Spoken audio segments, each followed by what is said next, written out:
Hi friends, welcome back to my YouTube channel. ആദ്യമായിട്ടാണ് എൻ്റെ channel കാണുന്നതെങ്കിൽ ഒന്ന് സബ്സ്ക്രൈബ് ചെയ്തേക്കണേ.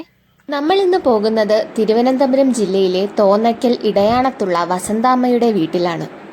ഭർത്താവും ഏകമകനും മരിച്ച വസന്താമ്മ ഒറ്റയ്ക്ക് ജീവിതത്തോട് പൊരുതുമ്പോഴാണ് ആ അപൂർവ രോഗം അവരെ കീഴ്പ്പെടുത്തുന്നത്. ചുറുചുറുക്കോടെ തൊഴിലുറപ്പിന് പോയിക്കൊണ്ടിരുന്ന വസന്താമ്മ ഇന്ന് ഈ കിടപ്പിലായിട്ട് 1.5 വർഷം തികയുന്നു.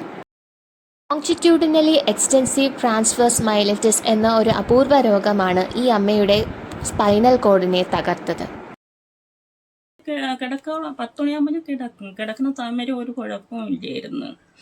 ഒരു 1:15 മണിയായപ്പോൾ എനിക്ക് വലത്തെ കാല് പോലെ തോന്നി. അപ്പോൾ എനിക്കൊന്ന് വായുമായിരിക്കും മുന്നിട്ട് ഞാൻ വന്ന് വെള്ളം ചൂടാക്കിയപ്പോൾ വെള്ളം ചൂടാകുമ്പോൾ ഈ കാലങ്ങ് കുഴഞ്ഞ് അടുത്ത് നോക്കിയപ്പോൾ ഈ കാലും കൂടെ മരയപ്പ് വിരളിൽ നിന്നാണ് കയറിയത്.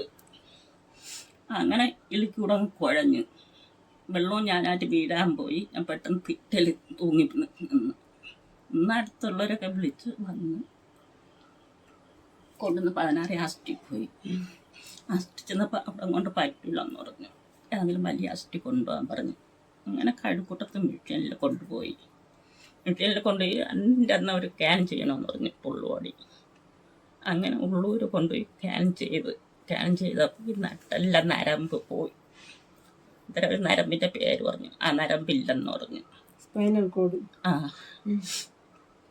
അങ്ങനെ നേരെ ഒരു മെഡിക്കൽ അവിടെ ചിത്രയിൽ വിട്ട് അവിടെ ചെന്ന് എല്ലാ റെക്കോർഡുകളും ചെയ്തു വന്ന് സന്ധ്യ ആയപ്പോൾ കൊറോണ പരിശോധിക്കാൻ വന്നു. അപ്പോഴും പറഞ്ഞു കൊറോണയാണെന്ന്. നേരെ മെഡിക്കലായി വിട്ട് അവിടെ കൊണ്ടുവന്ന് ICUവിലിട്ട് 8 ദിവസം കിടന്ന് അവിടെ.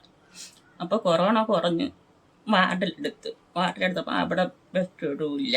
ചിത്രയിൽ ബെഡുമില്ലാതെ കിടന്നു. അവർ ചികിത്സ ഒന്നും മെഡിക്കലിൽ ചെയ്തിട്ടില്ല ഈ വയ്യാതായ എൻ്റെ. അങ്ങനെ ഗുരുതരമായപ്പോൾ ഇവിടെ വീട്ടിൽ കൊണ്ടുവരണം പറഞ്ഞുകൊണ്ട് ഡിസ്ചാർജ് ചെയ്തു. എഴുതി കൊടുത്ത് നമ്മളെ സ്വന്തം ഇഷ്ടത്തിന് കൊണ്ടുപോയി പറഞ്ഞുകൊണ്ട് എഴുതി കൊടുത്ത് നേരെ കോസ്മേൽ വിളിച്ചപ്പം ഒപ്പം ഞങ്ങൾ ജീവൻ കിട്ടുമെങ്കിൽ ഞങ്ങളെ പിടിച്ചെടുക്കാമെന്ന് പറഞ്ഞു. അങ്ങനെ ചെന്നപ്പോൾ അവർ 100% ഉറപ്പില്ലെന്ന് പറഞ്ഞു. ഇവിടെ മുട്ടി ഏതെങ്കിലും ലാസ്റ്റ് കൊണ്ടുപോയാലും നിങ്ങൾക്ക് ഈ ഉറപ്പേ തരുവുള്ളൂ എന്ന് പറഞ്ഞു. അങ്ങനെ അവർ സമ്മതിച്ചെല്ലാവരും കൂടെ സമ്മതിച്ച് അവിടെ 10 ദിവസം ഇവിടെ പൈസയായി കിടന്നപ്പോൾ അവിടെ നിന്ന് ഇവിടെ വരാൻ പറ്റില്ല. ഇവിടെ വണ്ടി ആംബുലൻസ് ഒന്നും വരാത്തതുകൊണ്ട് കണ്ണങ്കര കൊണമെന്ന് പറയും. അപ്പുറത്ത് റോട്ടിൽ 16 അവിടെ 3 മാസം വാടാക്കി കിടന്നു. പൈസ തീർന്നപ്പോൾ എല്ലാവരും സഹായിച്ച് തീർന്നപ്പോൾ അവിടെ നിന്ന് നേരെ ഇവിടെ വന്നു. ഇവിടെ നിന്ന് ഇത്രയും ദിവസം 1.5 വർഷമായി. പൈസ ഇപ്പോൾ ഒന്നും പറ്റിയില്ല. 1.5 ലക്ഷം രൂപ കടമാണ്. അപ്പോൾ കൊടുക്കാൻ പറ്റില്ല. പേടമിക്കാനും പറ്റില്ല. താഴെയായിട്ട് എൻ്റെ മോന്ന് ഇവിടെ മോൻ്റെ മോളൊന്ന് 2 പേരടക്കം ചെയ്ത സ്ഥലം. അതുകൊണ്ട് ആരും വാങ്ങിക്കലില്ല. അങ്ങനെ വലിയ ബുദ്ധിമുട്ടാണ്. ഇപ്പോൾ കുളിക വാങ്ങിക്കാൻ എനിക്ക് വർത്തിയില്ല. മക്കളൊന്നുമില്ല. ഒരെണ്ണെല്ലാരും മരിച്ചു പോയി. ഇതിനകത്ത് സ്വയം വണ്ടി എടുത്ത് കൊടുക്കാത്തോണ്ട് 18 വയസ്സടുത്ത്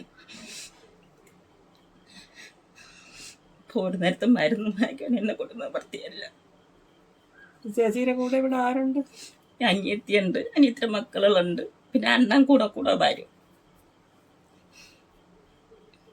അവരെ കൊണ്ട് അവരെല്ലാം കൂലിപ്പണിക്കാരാണ്. അണ്ണന് പിന്നെ കാല് വയ്യ, 2 കാലും വയ്യാത്ത വിരളൊന്നും ഇല്ലാത്തതാണ്.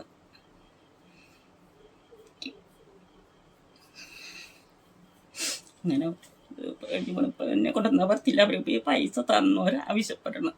പക്ഷെ എനിക്കൊണ്ട് കൊടുക്കാൻ പറ്റില്ല. ചികിത്സയ്ക്ക് വേണ്ടി കടം വാങ്ങിയതല്ലേ? ഒരുപാട് പൈസയായി. 6 ലക്ഷം രൂപയ്ക്കും പോട്ടെ അവിടെയായി. ഒരു മാസം എത്ര രൂപ ചെലവാകും മരുന്നിനൊക്കെ? മരുന്നിനെല്ലാം കൂടെ ഒരു 10 പോവും. പിന്നെ ആസ്റ്റ് ചിലവ് പോകണമെങ്കിൽ അതിൽ കൂടുതലാവും. ആസ്റ്റ് പോകുമ്പോൾ നമ്മൾ കോസ്മേ പോയിട്ട് പരിശോധനയ്ക്കായിട്ട് പോയിട്ട് വരുമ്പോൾ 5000 രൂപയ്ക്ക് പുറത്താവും. ഈ അമ്മയെ അവനവനാൽ കഴിയുന്ന രീതിയിൽ സഹായിക്കാൻ താല്പര്യമുള്ളവർക്ക് താഴെ ഗൂഗിൾ പേ നമ്പർ കൊടുത്തിട്ടുണ്ട്. സഹായിക്കണം.